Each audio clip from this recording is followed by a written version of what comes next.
Welcome to Chaitra Vlogs. Please subscribe the channel, like, share and comment. Hi, ಇವತ್ತು ಪಾಲಕ್ ಚಟ್ನಿ ಹೇಗೆ ಮಾಡೋದು ನೋಡೋಣ ಬನ್ನಿ. ಪಾಲಕ್ನ ಚೆನ್ನಾಗಿ ಕ್ಲೀನ್ ಮಾಡಿ ವಾಶ್ ಮಾಡಿ ಇಟ್ಕೊಂಡಿರೋದನ್ನ ಬಾಣಲಿಗೆ ಹಾಕ್ಬಿಟ್ಟು ಒಂದು ಸ್ವಲ್ಪ ಹುರ್ಕೊಳ್ಳೋಣ, ನೀರೆಲ್ಲ ಡ್ರೈ ಆಗೋವರೆಗೂ. ನೀರೆಲ್ಲ ಡ್ರೈ ಆದಮೇಲೆ ಅದೇ ಬಾಣಲಿಗೆ ಸ್ವಲ್ಪ ಎಣ್ಣೆ, ಸ್ವಲ್ಪ ಶುಂಠಿ, ಬೆಳ್ಳುಳ್ಳಿ, ಜೀರಿಗೆ, ಮೆಣಸು ಇದನ್ನೆಲ್ಲ ಹಾಕ್ಕೊಂಡು ಸ್ವಲ್ಪ ಫ್ರೈ ಮಾಡ್ಕೊಳ್ಳೋಣ. 2 ಹಚ್ಚಿಟ್ಕೊಂಡಿರೋ ಟೊಮೆಟೊ ಹಾಕ್ಕೊಳ್ಳೋಣ. ಅದು ಸ್ವಲ್ಪ ಫ್ರೈ ಮಾಡ್ಕೊಂಡಾದ್ಮೇಲೆ ಅರಿಶಿನ ಪುಡಿ ಸ್ವಲ್ಪ ಹಾಕ್ಕೊಳ್ಳೋಣ.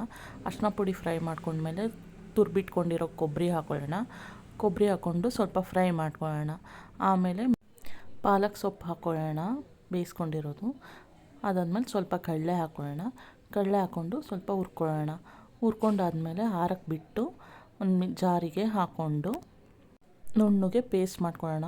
ಪೇಸ್ಟ್ ಆದಮೇಲೆ 1 ಸ್ಪೂನ್ ಸಾಂಬಾರು ಪುಡಿ, 1 ಸ್ಪೂನ್ ಧನಿಯಾ ಪುಡಿ ಹಾಕ್ಕೊಳ್ಳೋಣ.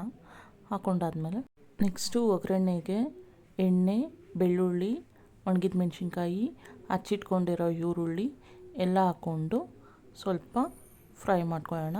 ಫ್ರೈ ಆದಮೇಲೆ ರುಬ್ಬಿಟ್ಕೊಂಡಿರೋ ಪಾಲಕ್ ಪೇಸ್ಟ್ನ ಹಾಕೋಣ. ಹಾಕ್ಬಿಟ್ಟು ಸ್ವಲ್ಪ ಫ್ರೈ ಮಾಡ್ಕೊಳ್ಳೋಣ. ಸ್ವಲ್ಪ ಕುದಿ ಬಂದಮೇಲೆ ರುಚಿಗೆ ತಕ್ಕಷ್ಟು ಉಪ್ಪು ಹಾಕ್ಕೊಳ್ಳಿ. ಉಪ್ಪು ಹಾಕಿದ್ಮೇಲೆ ಪಾಲಕ್ ಚಟ್ನಿ ರೆಡಿಯಾಗಿದೆ. ಅನ್ನಕ್ಕೆ ತುಂಬ ಚೆನ್ನಾಗಿರುತ್ತೆ, ಟ್ರೈ ಮಾಡಿ. Thank you for watching.